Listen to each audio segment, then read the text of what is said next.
पुट बुरा उजाड़ो थियो आहे नी की ने अम्मा की ने पुट पोइ माटको पयो आई मंजी ते भला तप आयो आहे नी क्या ए ना अम्मा मुख छॾे दे पुट ओ भी सुणाए त तोह जे वजूद सां केड़ो करकूत थियो आहे ए अम्मा ए आऊं जे पिंड जे दर्द जी कहानी सुणाईंदुसि न ए तूं कंदी हेके जी बी तंहिं करे अंदर जी ॻाल्हि अंदर में रहण दे अबा मोह खे ख़बर आहे तोह जे दर्द जी ऐं इन दर्द जी दवा भी गोली आहे ए अम्मा ए ॻाल्हियूं त मोह जे फटनि ते लूण मुरकण वारियूं आहिनि पुट तू मोह मां जो चवण मञ तोह जे दुखन वारा ठप हेके मिनट में ठरी पवंदा एमा वाह वाह मां वाह एमा वाह जाती ठप टारी तूं तो रुगो मुर्गो वजूद के वड ते दी वड पुट सूमल जी सूरत इन्हनि वडन जो इलाज आहे नी एमा मुख कंहिं सूरत बूरत जी जरूरत कीने एमा ॿियो त ठहियो पर मुख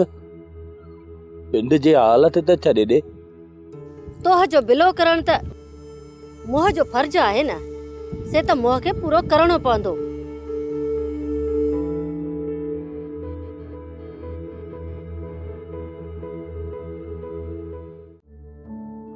अरे वालेकुम अस्सलाम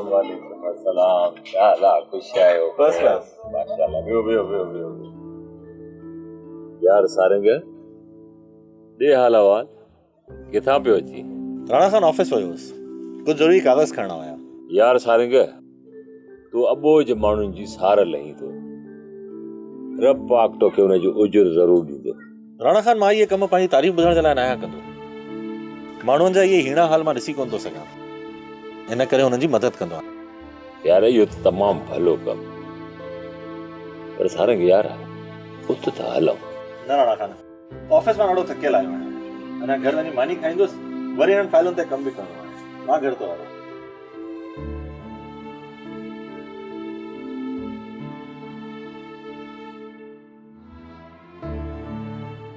सोप सीरियल सारंग जा तमाम एपिसोड्स ॾिसो HD क्वालिटी में विजिट करियो असांजो YouTube channel Sindh TV HD drama subscribe कयो असांजो official YouTube channel Sindh TV HD drama ऐं वधीक अपडेट लाइ बेल आइकन खे क्लिक करियो।